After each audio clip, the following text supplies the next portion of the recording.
사도행전 8장으로부터 오늘 우리가 본문으로 선택하고 있는 여기 11장까지의 내용은 초대교회의 역사에서 절대로 무시되어서는 안 될 엄청난 의미를 가진 역사의 전환점을 다루고 있다고 하겠습니다.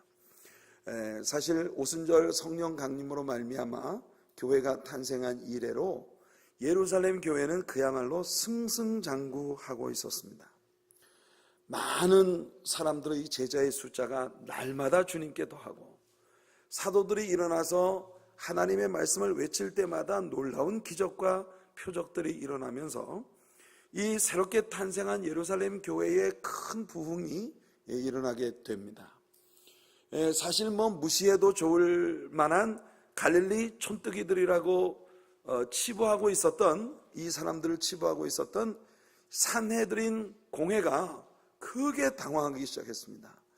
왜냐하면 자기들이 죽임으로써 모든 게 끝났다고 믿었던 예수 일당이 다시 오뚜기처럼 일어나서 그 예수가 함께 있을 때보다도 더 엄청난 파장을 예루살렘 안에, 온 팔레스타인 안에 일으키기 시작하고 있는 이 놀라움을 보았기 때문입니다. 예수님은 살아계십니다. 할렐루야. 부활하신 예수님께서 그 이름으로 이름되어진 교회 속에, 그를 따르는 제자들 속에 그가 약속대로 성령의 은사를 부으셔서 그 교회로 하여금 놀라운 역사를 일으키게 하고 있다는 것이 시간이 지나갈수록 명백해지고 있었단 말이에요. 우리 하나님의 사랑교회가 시간이 지나갈수록, 일들이 더해갈수록 예수님이 부활하셨고 우리 가운데 살아계시다고 하는 것이 갈수록 명확해지는 그런 우리 교회가 되기를 축복합니다. 우리가 행하는 모든 일들 속에 이런 일들이 분명하게 나타나게 되기를 간절히 바랍니다. 그래서 산헤드린이 핍박을 했단 말이에요. 그 산헤드린이 핍박을 하면 이 사람들이 찍소리 못하고 끝날 줄 알았단 말이에요. 이 무식한 사람들, 배우지도 못한 사람들이 한번 겁을 줘, 너희들 예수 이름으로 아무 말이라도 하면 죽인다, 이러면 찍소리 못할 줄 알았더니 웬걸? 자기들이 예수님의 이름으로 이런 핍박을 받기에 합당하게 여겨졌다는 사실에 그저 감사하고 영광을 주님께 돌리면서 공회 앞을 떠나더니 마치 불 속에 기름을 부은 것처럼 예루살렘 교회의 놀라운 능력과 역사가 떠오르기 시작했다면 더욱 큰 부흥이 일어납니다. 심지어는 유대인들의 큰 무리, 심지어 제사장들 가운데 이 도에 더해지는, 제사장 가운데 회심하여 예수님을 믿고 기독교로 개종을 하게 되는 사람들이 늘어가는 그런 모습들을 보면서 세상은 당황하기 시작했단 말이죠. 자, 그런데 여기까지 그야말로 승승장구하는 모습을 보이던 초대교회 내부에서 갑자기 문제가 일어나기 시작하는 거예요. 외부에서부터 압박이 오고 핍박이 오고 박해가 올 때는 그것 때문에 더 기도하게 되고 더 열심히 모이게 되고 더 주님만 의지하게 되고, 그러니까 부흥이 더 많이 일어나더니 여러분, 이제는 외부로부터의 어떤 공격도 이 사람들을 무너뜨릴 수가 없어 라고 생각할 무렵에 갑자기 내부에서부터 문제가 돌출되기 시작합니다. 이게 무서운 거예요. 우리가 사도행전을 공부하면서 배웠지 않습니까? 아나니아 삽비라 부부의 위선과 거짓 충성의 문제. 사실 여러분, 이 문제는 사도들의 발 앞에 구부로의 자기의 재산을 팔아서 많은 돈을 가져왔던 바나바에게 다소 영광이 돌아가는 모습을 보면서 마음 안에 질투심, 부러움, 나도 저런 영광을, 저런 어텐션을 좀 받았으면 좋겠다고 하는 어떤 인간적 자극이 동기가 된 아나니아 삽비라 부부의, 누구 시키지도 않았는데, 누가 시킨 사람도 없었는데 괜히 자기들이 그렇게 하나님 앞에 위선을 하고 거짓 충성을 하여 사람들의 시선을 끌어보려고 하는 이런 일이 교회 내부에서 일어나게 되었다는 것입니다. 이것이 교회 안에 처음으로 큰 두려움을 가져오는 일이 되었고, 놀랍게도 사도들은 이 모든 문제가 하나님의 성령, 살아계신 하나님의 성령을 속이려고 하는 데서부터 시작이 되었다라고 하는 문제의 진단을 했을 뿐만 아니라 아나니아 삽비라 부부가 하나님께 죽임을 당합니다. 그러니까 정말 무섭게 이 사건이 다루어졌어요. 그리고 난 후에 잠잠해지는가 싶었는데 이번에는 보다 더 원색적인 문제가 교회 안에 나타나기 시작합니다. 한참 은혜로 가던 교회가 왜 갑자기 이렇게 유치해지기 시작하죠? 구제 문제. 여기서 구제 문제라고 하는 것은 오늘날 우리 교회가 생각하는 그런 구제의 숭고한 그런 의미가 아닙니다. 예배 끝나고 난 다음에 신교의 식탁에서 밥을 먹는 일을 이야기하는 거예요. 근데 이때 당시에는 나그네로 예루살렘에 왔다가 오순절 명절 지키려고 예루살렘에 왔다가 성령이 강림하고 교회가 탄생하는 바람에 집으로 돌아가질 못하고 한동안 나그네로 오순절에 예루살렘에 머무는 사람들이 있었고, 이 사람들이 먹고 사는 문제가 예루살렘에서 큰 이슈가 되고 있었던 때입니다. 그러니까 예배가 끝나고 난 다음에 밥을 얻어먹는 건 이 나그네들에게 굉장히 중요한 것인데, 여러분이 초대교회, 이 처음으로 예루살렘에 탄생된 교회의 주체 세력이 누굽니까? 전부 유대인들이었단 말이에요. 전부 히브리파 유대인들이었단 말이에요. 히브리파 유대인들에 의해서 주도가 되다 보니 예배 끝나고 밥 먹는 식탁에서 왠지 헬라파 유대인들은 제대로 대우를 못 받는 것 같다는 생각이 들기 시작했다는 거예요. 제가 여러분 우리 하나님의 사랑교회 처음 부임을 해와서 우리 성도님들한테 들었던 핀잔이 있었어요. 그게 뭐냐면, 우리 목사님은 강대상에서는 모든 걸 다 줄 것처럼 엄청 따뜻하고, 정말 목사님이 그냥 자기 거 다 줄 것처럼 그렇게 강대상에서는 그렇게 보이는데, 막상 개인적으로 목사님을 대해보면 목사님이 아주 쌀쌀맞기가 그지없더라, 이런 얘기가 나왔어요. 그래서 왜 날 보고 그렇게 쌀쌀맞다? 아니, 세상에 이 정목사처럼 부드러운 남자가 어디 있습니까? 그래서 내가 왜 날 보고 이렇게 쌀쌀맞다 그러니, 나중에 얘기를 들어보니까 이유인즉슨, 친교 시간에 제가 쓱 나타나더니 성도님들 테이블에 다니면서 인사를 하는데, 내가 꼭 인사하고 싶은 사람한테만 인사하고 싹 가버리더라는 거예요. 이제 요다음에 내 차례니까 이제 나한테도 목사님이 뭔가 얘기를 하겠지, 그 기대를 하고 있는데 갑자기 싹 돌아서 가버리더라는 거니까, 저 목사님이 몇몇 자기한테 마음에 드는 사람들한테만 저렇게 친절을 베푸는구나, 이런 이제 오해를 제가 받게 된 거예요. 여러분, 사실 교회 전 부임에 와가지고 모든 성도님들에게 제가 이렇게 정말 다 사랑을 주고 이렇게 하고 싶은데, 우선 첫째는 성격적으로 제가 그런 부분이 좀 약해요. 누군가를 처음 사귀는 것이 굉장히 어려운 스타일이에요. 이제 그나마도 친교실에 가서 이제 식사를 하시는 성도님들을 보다 보면, 그 중에 성도님들의 개인적인 어떤 어려움 때문에 저한테 뭔가 상담을 요청을 했거나, 또는 개인적인 어려운 일이 있는 것을 제가 개인적으로 알고 있는 그런 분들을 볼 때에는 제가 그래, 그거 어떻게 됐어요? 하면서 이렇게 좀 관심을 표명하고 이제 이러는 거죠. 근데 별 문제 없는, 아무 문제 없는 성도님들은 본래 전체 테이블 향해서 안녕하세요, 맛있게 드세요, 이랬으면 다 인사한 겁니다. 근데 그 중에 이제 개인적인 인사를 제가 해야 되겠다고 꼭 느끼는 사람은 뭔가 something 문제가 있는 사람이에요.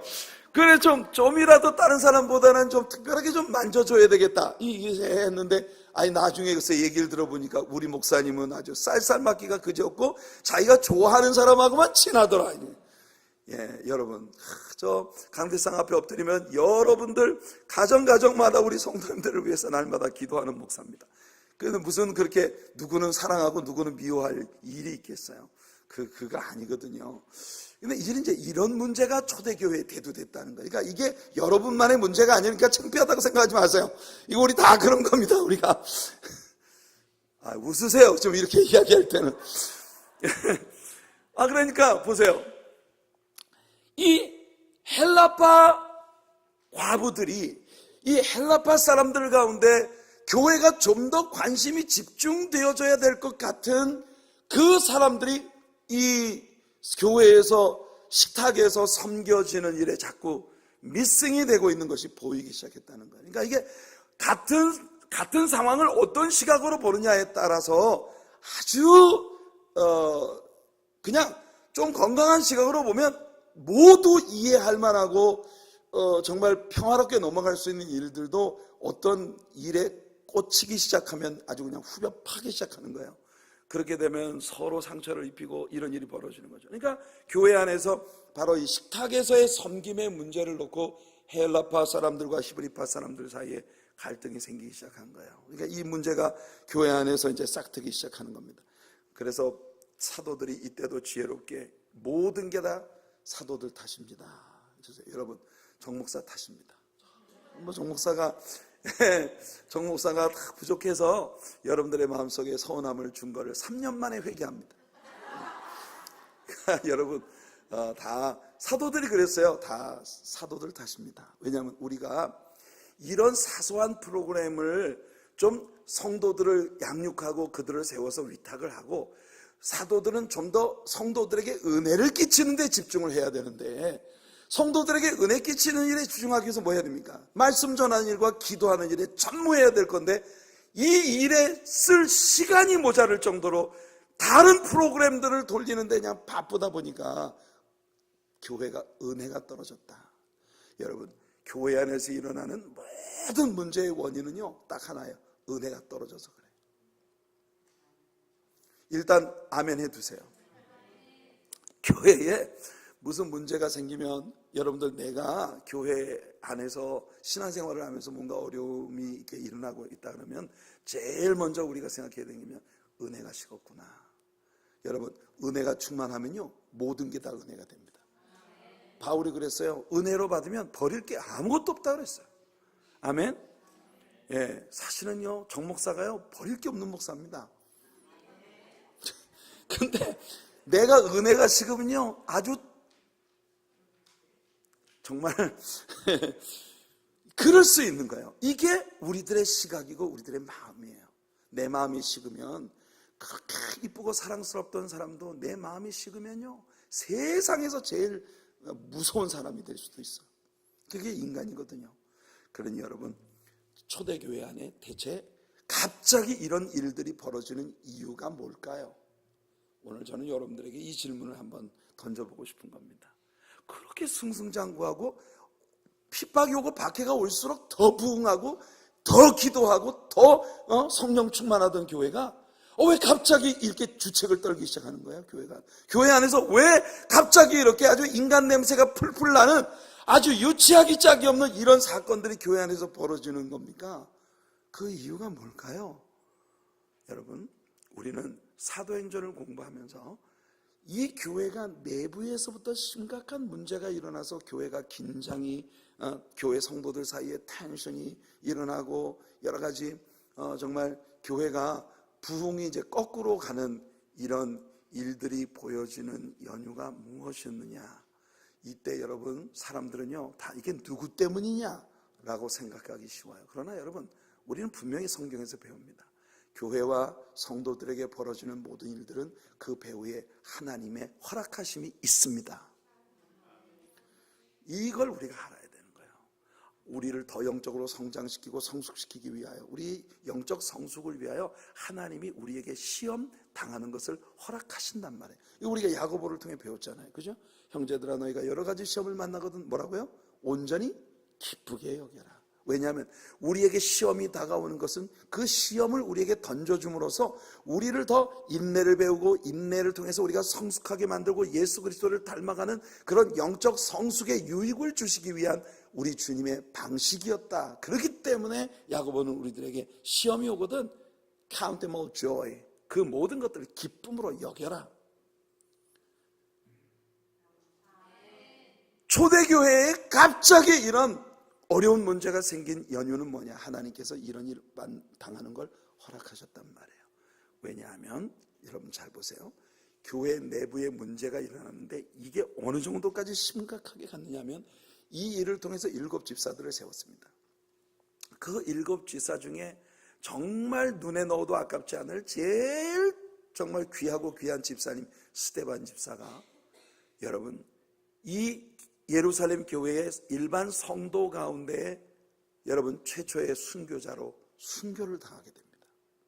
그러면서 지금까지 산헤드린이 교회에 가져왔었던 핍박과 박해와는 상상도 할 수 없을 만큼의 잔인하고 잔포한 새로운 차원의 박해가 예루살렘에 일어나기 시작합니다. 이 사건으로 말미암아 예루살렘 교회에 있었던 모든 성도들이 다 흩어져 버렸어요. 오직 사도들만 예루살렘에 남아있고 나머지 성도들은 도처로 다 흩어져 버렸어요.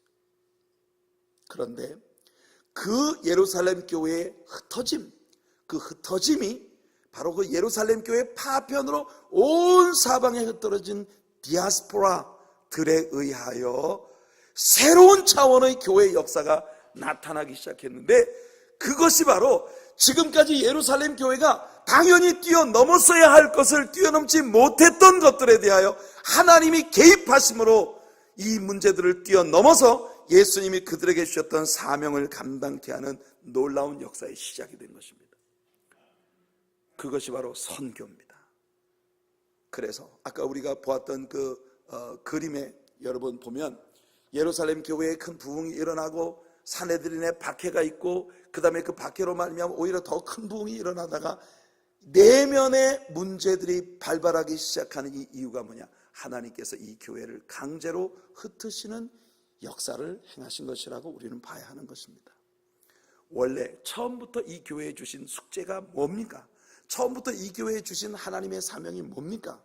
마태복음 28장 18절로 20절, 오늘 예배 시간에 우리 묵도할 때 우리 구인의 집사님께서 읽어주셨던 말씀입니다.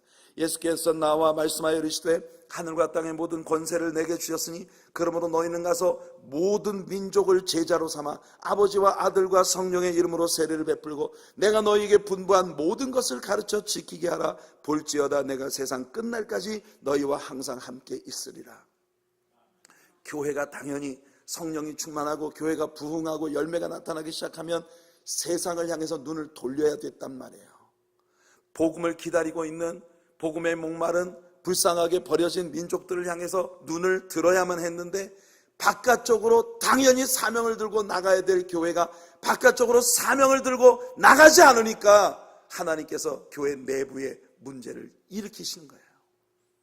그래서 교회가 강제로 흩어지게 되는 겁니다. 사도행전 1장 8절에 오직 성령이 너희에게 임하시면 너희가 권능을 받고 예루살렘과 온 유대와 사마리아와 땅끝까지 이르러 내 증인이 되리라 하셨습니다. You shall be my witnesses. 이것은 여러분, 이 미래의 의지가 그들에게 있는 게 아니라 성령께 있는 거예요. 성령께서 너희들에게 충만한 능력을 주시면 너희는 가야만 하리라. 가야만 하리라. 이게 주님의 뜻이라는 거예요. 그들이 가고 싶어 가는 게 아니라 갈 수밖에 없게 될 것이라는 게 바로 이 말씀 속에 담긴 비밀입니다. 하나님의 성령께서 너희들로 하여금 예루살렘과 유대에서 사마리아로, 사마리아에서 이방 땅으로, 땅끝까지 갈 수밖에 없게 만들 것이라고 하는 것이에요. 그런데 그들이 안 갔거든요. 예루살렘에 충만했고 온 유대가 들썩거렸습니다. 거기서 끝이었어요. 그러니까 하나님께서 유대에서 사마리아로 이 장벽을 뛰어넘지 못하는 이 사람들에게 사마리아로 갈 수밖에 없게 만드신 거예요. 그게 바로 사울에 의해 일어난 핍박으로 말미암아 여러분, 흩어진 무리들 가운데, 그 흩어진 사람들, 디아스포라들 가운데 한 사람인 빌립이라고 하는 집사가 사마리아를 향해서 가게 된 것입니다. 빌립은 사마리아에 들어가서 뭐 했습니까? 빌립은 사마리아에 들어가서 예수 그리스도를 전했어요. 원래 예수 그리스도 전하러 사마리아 간 게 아니었단 말이에요. 원래는 예루살렘에 일어난 핍박 때문에 무서워서 흩어졌단 말이에요. 무서워서 흩어졌는데 그들이 가서 보니까 그들의 내면에 계신 성령께서 그들을 그 자리에 그냥 도망쳐 왔으니까 숨어 살아야지 하는 게 아니라 도망쳐서 사마리아까지 왔는데 도망쳐 온 주제에 그들 속에 계신 성령께서 잠잠하고 있을 수 없게 만드셨다는 겁니다. 이게 성도의 능력입니다. 많은 때 우리가 실패하고 우리가 문제를 만나서 코가 대짜 빠져가지고 이 모든 우리들의 메인스트림으로부터 이탈했다고 생각을 했는데, 그런데 이탈된 그 자리에서 하나님이 계획하신 놀라운 역사를 일으키게 되는, 이게 성도의 능력이에요. 여러분들은 주님의 사람들입니다. 아멘. 그래서 하나님의 사람인 빌립이 사마리아에 들어가서 뭐 했습니까? 예수 그리스도를 전했습니다. 그리스도의 복음을 전했습니다. 사실은 이것 때문에 예루살렘에서 목숨의 위협을 받고 도망을 왔는데 가서 이걸 또 할 수밖에 없는 거예요.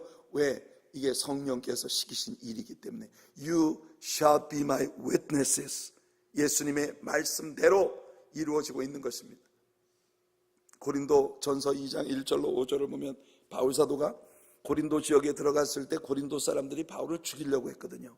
그런데 자기를 죽이려고 하는 고린도 사람들에게 자신이 어떤 마음가짐을 가지고 복음을 전했는지를 여기 고백합니다. 형제들아, 내가 너희에게 나아가 하나님의 증거를 전할 때 말과 지혜의 아름다운 것으로 아니하였나니 내가 너희 중에서 예수 그리스도와 그가 십자가에 못 박으신 것 외에는 아무것도 알지 아니하기로 작정하였습니다.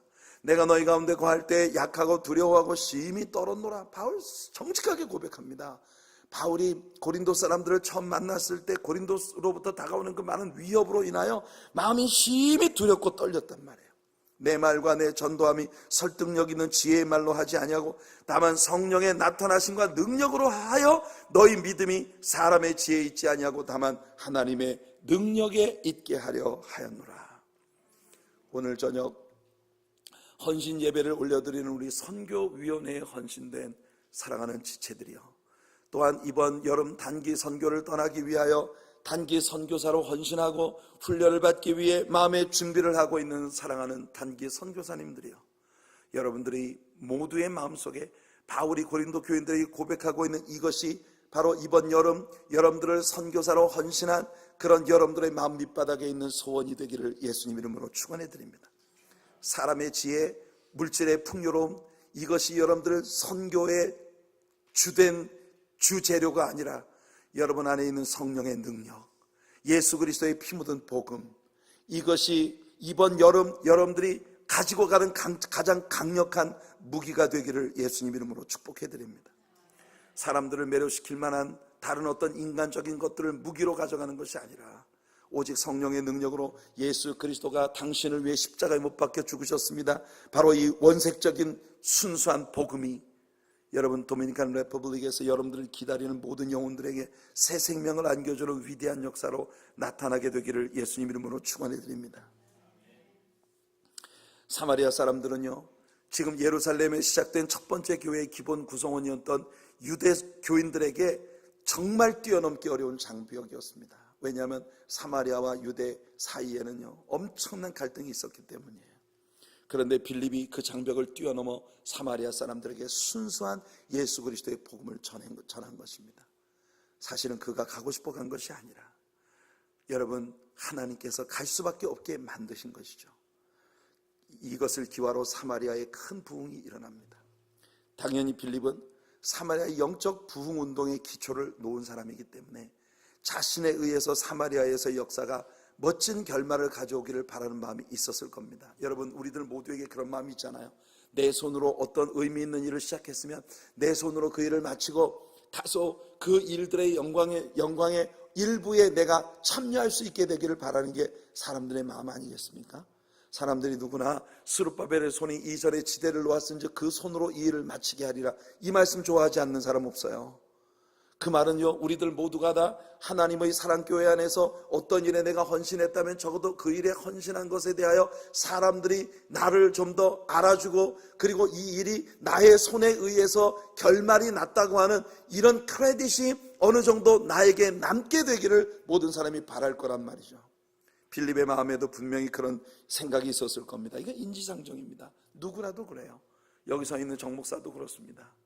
뭘 열심히 내가 희생을 하고 헌신하고 아름다운 일을 시작했으면 사람들이 그 일을 조금이라도 이건 정 목사의 공로입니다 라고 하는 게 뭔가 좀 남게 되기를 바라는 게 우리들의 마음속에 있어요. 그렇기 때문에 교회에다가 피아노 같은 걸 이렇게 헌납을 하고 거기다가 내 조그마한 이름 하나라도 이렇게 새겨놓고 싶고, 그게 사람의 마음인 거예요.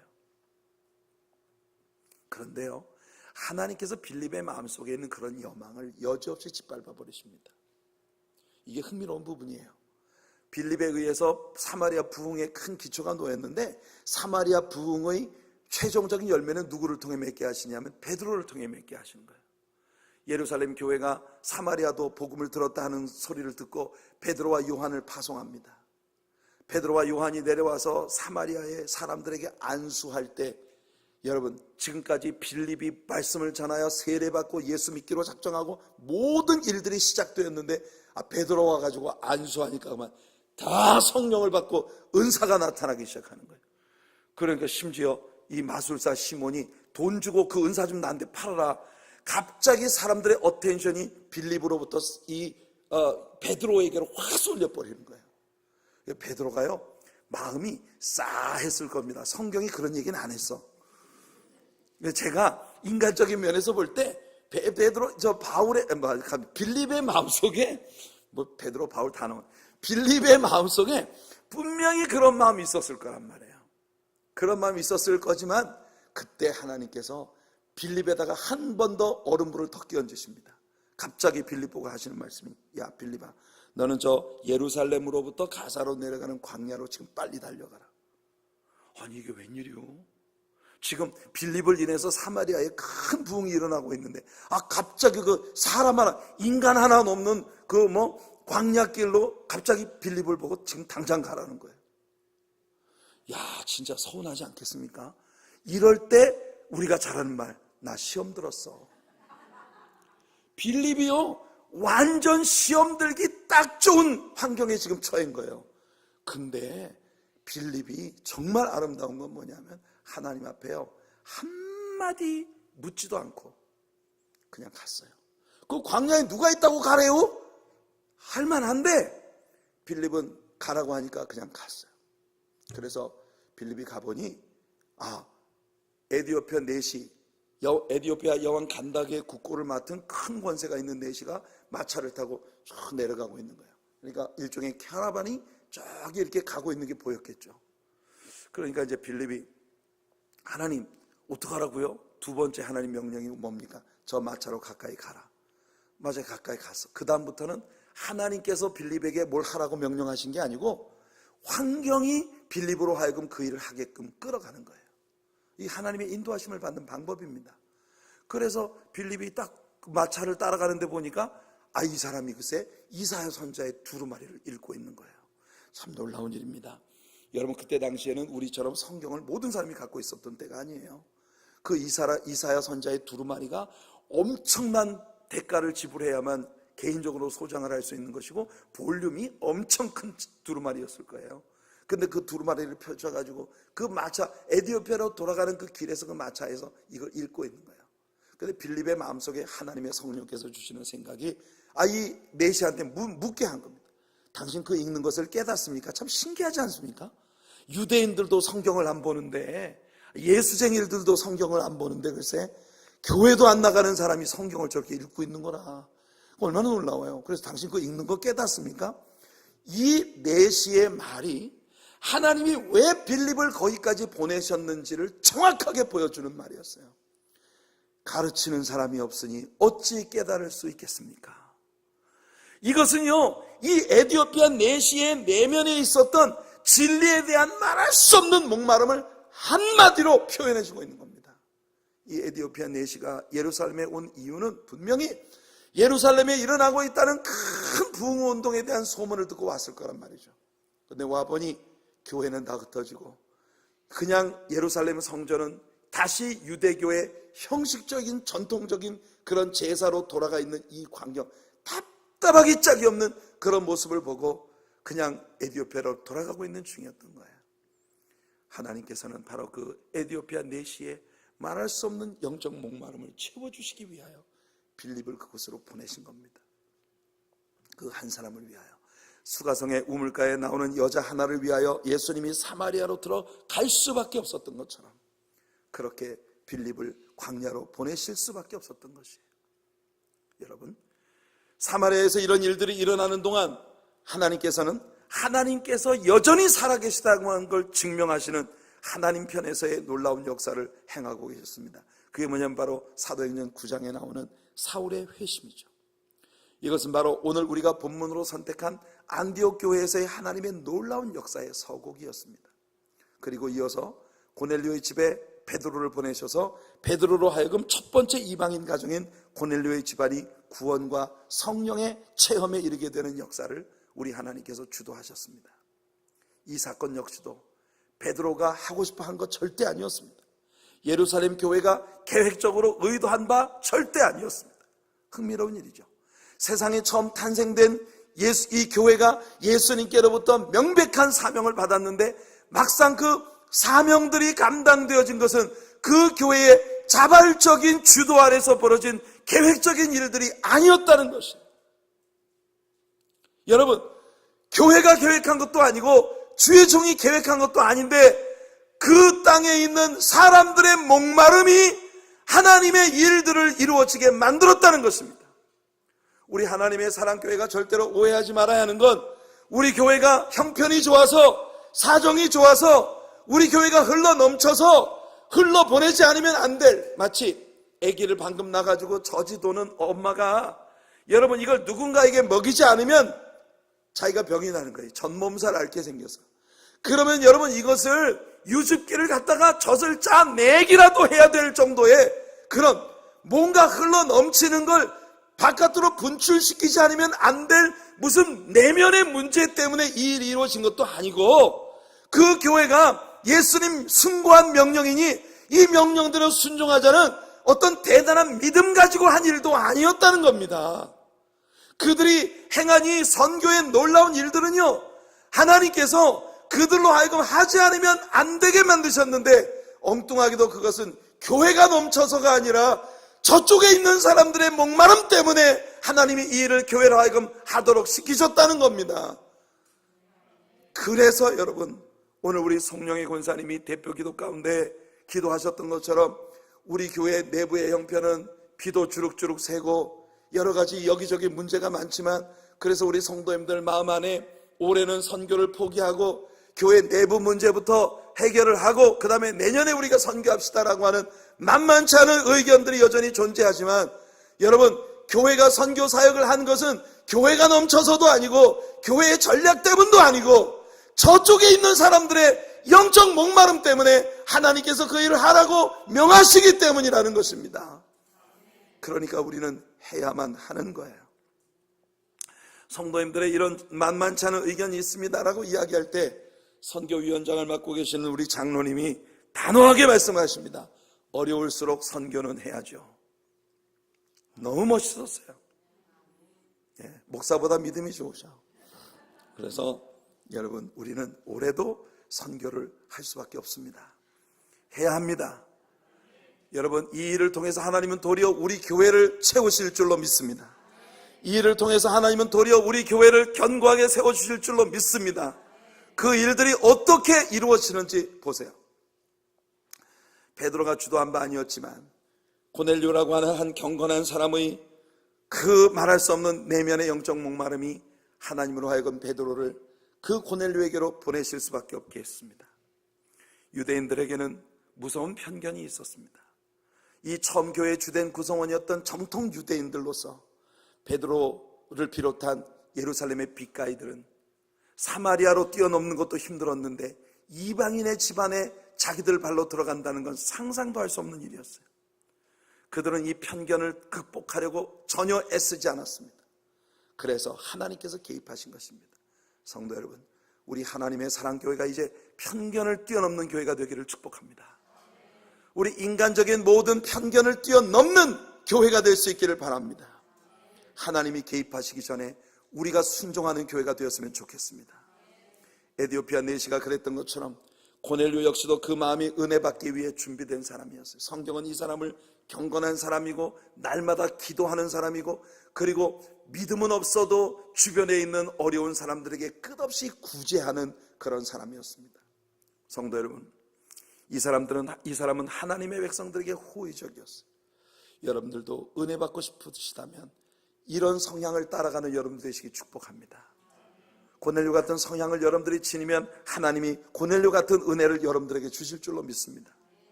세상에서 제일 힘든 것이 편견을 극복하는 일이 아닐까 싶습니다. 예수님이 십자가에 못 박혀 죽으신 이유도 바리새인들의 편견 때문이었습니다. 사도행전을 공부할 때 우리는 예수님께 계속 항변하고 있었던 베드로의 우스꽝스러운 모습을 봅니다. 하늘에서 내려오는 보자기 같은 그릇에 온갖 부정한 짐승들이 가득 담겨 있습니다. 일어나 잡아먹으라는 주님의 음성. 아이고 주님, 저는요 율법을 지키는 사람입니다. 율법이 부정하다고 말하는 저런 짐승 먹어본 적이 없습니다. 아이고 하나님 앞에서 자신이 의롭다고 저항하고 있는 그런 모습이 얼마나 가엾습니까 여러분. 똑같은 일이 3번 반복됩니다. 내려왔다간 올라가고 내려왔다간 올라가고 동일한 일이 3번 반복되는데도 이 환상 속에 메시지가 있다는 걸 아직 발견하지 못하는 베드로. 그래서 예수님은 베드로에게 급기야 말씀하십니다. 내 집 문 앞에 사람들이 왔다. 이유를 묻지 말고 따라가라. 여러분, 그래서 베드로는 할 수 없이 이 사람들과 함께 이방인 고넬료의 집으로 가는데, 이때 베드로는요, 요바에서부터 경건한 유대인들 몇 명을 증인으로 데리고 갑니다. 내가 비록 이방인의 집에 가더라도 이것은 내 의지도 아니었고, 이방인들과 뒤섞인 어떤 이방인들과 같은 그런 삶을 내가 산 게 아니라는 걸 나중에 증거해 줄 수 있는 증인들을 대동하고 가는 거예요. 이게 유대인들의 장벽입니다. 최초로 이방인의 가정에 구원의 공식적이고 가시적인 증거가 나타났습니다만, 유대인으로서의 베드로에게 이 부정한 짐승들을 잡아먹기는 고사하고 만지지조차 못하는 물건이었던 이런 편견으로 가득한 유대인에게 하나님의 소원은 베드로가 이방인들에 대한 편견을 버리고 그들에게 들어가 구원의 은총을 나누어 주는 것이었습니다. 지금도 하나님은 그와 동일한 소원을 우리들에게 갖고 계시다는 것입니다. 그래서 교회는 선교를 할 수밖에 없는 것이에요. 자, 이렇게 유대인들이 중심이 된 첫 번째 교회가 하나님의 인도하심에 힘겹게 안 할 수 없어서 순종을 해가는 동안 9장에서 회심을 한 바울 사도를 위한 무대가 엉뚱한 사람에 의하여 마련되고 있었습니다. 그것이 바로 오늘 본문에 나오는 안디옥 교회인 것입니다. 이 교회는 앞으로 우리 주님의 선교의 비전에 날개를 달아드리는 교회가 될 것입니다. 멋지지 않습니까, 여러분? 우리 하나님의 사랑교회가 우리 하나님의 꿈이 이루어지는데 날개를 달아드리는 교회가 되었으면 좋겠습니다. 안디옥 교회가 바로 그런 교회였어요. 안디옥 교회가 그런 교회였어요. 여러분, 우리 하나님의 사랑교회가 예수님이 소원하시는 일들이 이루어지는데 날개를 달아드리는 그런 교회, 세상이 가진 모든 이상에 대해 역설적인 모험의 믿음을 가지는 그런 교회, 우리 교회가 그런 교회가 되길 바랍니다. 주님의 기대를 이루어드리기 위해 그 교회에 가장 중요한 역할을 하던 2명의 하나님의 종들에게 안수하고 뚝 떼어서 보낼 수 있을 만큼의 배짱을 가진 그런 교회, 우리 하나님의 사랑교회가 그런 교회가 되기를 바랍니다. 우리는 안디옥 교회의 출현에 대해 이야기하기 전에 먼저 고넬료의 집에 구원이 임하는 것을 위해 쓰임받은 베드로가 예루살렘의 사도들 앞에서 자기가 이방인의 집에 들어갈 수밖에 없었고 그래도 이방인들과 섞이지 않았다는 걸 변명해야만 되는 이 기막힌 일이 있었다는 데 주목할 필요가 있습니다. 사도행전 11장 1절로 3절에 유대에 있는 사도들과 형제들이 이방인들도 하나님의 말씀을 받았다함을 들었더니 베드로가 예루살렘에 올라갔을 때 할례자들이 비난하여 이르되 내가 무할례자의 집에 들어가 함께 먹었다. 여러분, 베드로가 사람들에게 비난을 받습니다. 비난받는 이유가 뭔지 압니까? 주님께 순종했기 때문이에요. 베드로가 사람들에게 비난을 받습니다. 비난받는 이유가 뭔지 압니까? 우리 하나님께서 베드로에게 네가 희생해라, 네가 너 자신의 자아를 깨뜨리고 편견을 무너뜨리고 내가 소원하는 것을 위해서 좀 해다고 하는 예수님의 명령에 순종했다는 것 때문에 베드로가 사람들에게 비난을 받고 있는 것이에요. 얼마나 슬픈 상황입니까? 하나님의 교회가 하나님께서 기뻐하시는 일을 했는데 이것이 문제가 되는 이 뼈아픈 상황. 여러분, 저는요, 오늘날의 교회 속에서도 교회가 진정으로 주님의 뜻을 이루려고 하면 여전히 베드로가 당했던 것 같은 비난과 압박과 어려움을 당할 수밖에 없다는 걸 너무 잘 알고 있습니다. 교회 안에 여전히 할례파들이 있었고 그들은 하나님의 뜻의 성취보다 인간적인 전통에 치중하는 것이 더 중요한 이슈였습니다. 그러니까 이들의 교회가 하나님께 쓰임받는 데는 큰 제한이 있었던 것이에요. 우리 하나님의 사랑교회가 정말 하나님께 쓰임받는 교회가 되기를 원합니다. 하나님이 기쁘게 들어 쓰실 수 있는 그런 교회가 되기를 소원합니다. 보세요, 여러분.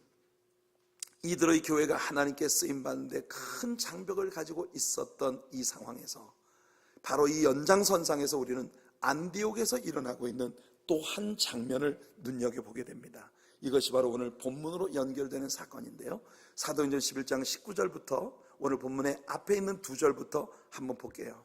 그때에 스데반의 일로 일어난 환란으로 말미암아, 스데반의 일로 일어난 환란이란 뭡니까? 사울에 의해서 주도되어진 예루살렘의 박해로 예루살렘에 있는 성도들이 다 흩어졌어요. 이 디아스포라들, 이 흩어진 자들이 베니게와 구브로와 안디옥까지 이르러, 여러분, 베니게, 페니키아, 그리고 구브로, 이 구브로는 여러분 지중해 섬 아닙니까? 그리고 안디옥까지 이르러, 이 안디옥은요 수리아의 안디옥입니다. 시리아의 안디옥, 완전히 이방인들의 땅이에요. 그러니까 거기는 완전 헬라인들이 드글드글하는 이방인의 땅에서 오직 유대인들에게만 말씀을 전했다. 그러니까 예루살렘의 첫 번째 교회 구성원들이, 기본 구성원들이었던 유대인들은 이방인의 땅에 가서도 유대인들의 회당에 들어가서 유대인들에게만 복음을 전했다는 겁니다. 그런데 20절 보세요. 그 중에 구브로와 구레네 몇 사람이, 구브로 출신, 구레네 출신, 여러분 이 구레네라고 하는 곳은 아프리카입니다. 이디오피아.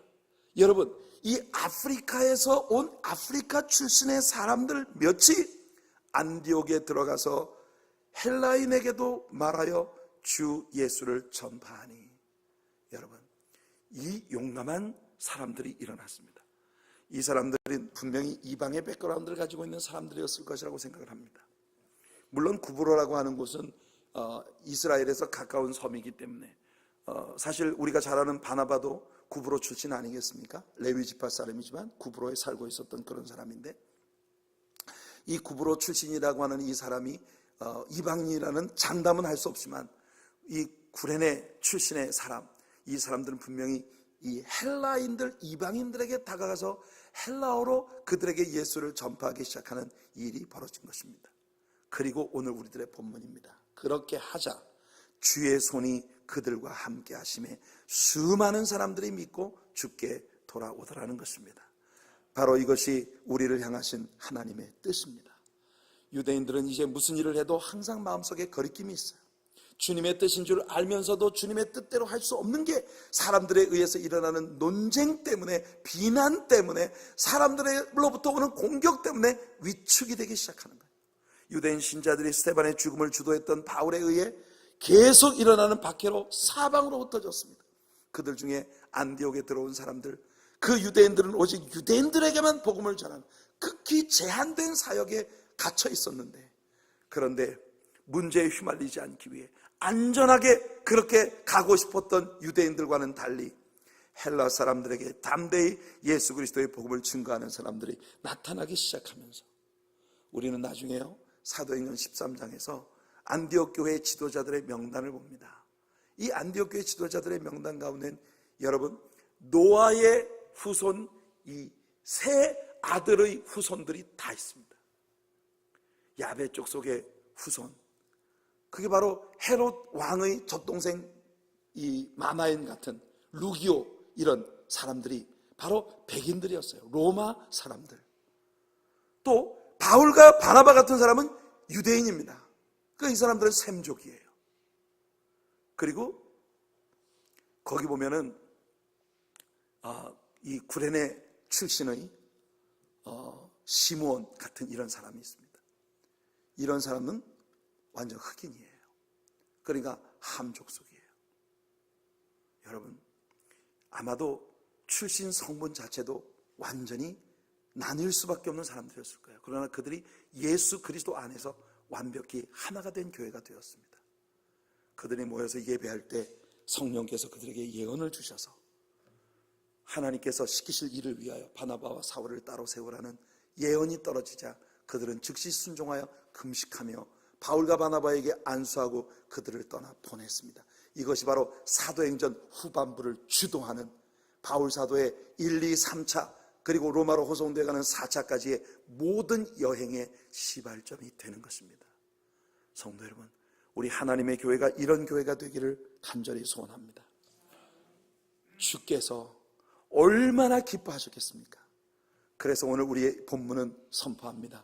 주님의 손이 그들과 함께 하심에, 주님의 손이 그들과 함께 하심에 많은 사람들이 구원을 받고 주님께로 돌아오더라. 여러분, 우리 하나님의 사랑교회 안에 이런 역사가 일어나기를 바랍니다. 많은 사람들이 구원을 받고 주님께 더하는 우리 교회가 되기를 바라고, 안디옥 교회가 그랬던 것처럼 우리 하나님의 사랑교회도 온 세계 열방으로 많은 사람들을 흩어 보낼 수 있는 그런 교회가 될 수 있기를 예수님 이름으로 축원해 드립니다. 오늘 설교의 결론을 짓겠습니다. 영혼 구원의 사역보다 우선될 수 있는 일은 어디에도 없습니다. 올해도 이 선교에 온 힘을 쏟아봅시다. 여러 가지 이론이 있지만 우리 그렇게 하기로 결정했습니다. 그러니 여러분, 올해 이 단기 선교를 통해서 하나님께서 우리 교회 내부에 더 큰 축복을 주실 줄로 믿고 나아갑시다. 우리 교회가 모든 편견을 버리고 주님을 따라가는 교회가 되도록 합시다. 이 교회는 주님의 것이고 이곳에서 주님이 대장입니다.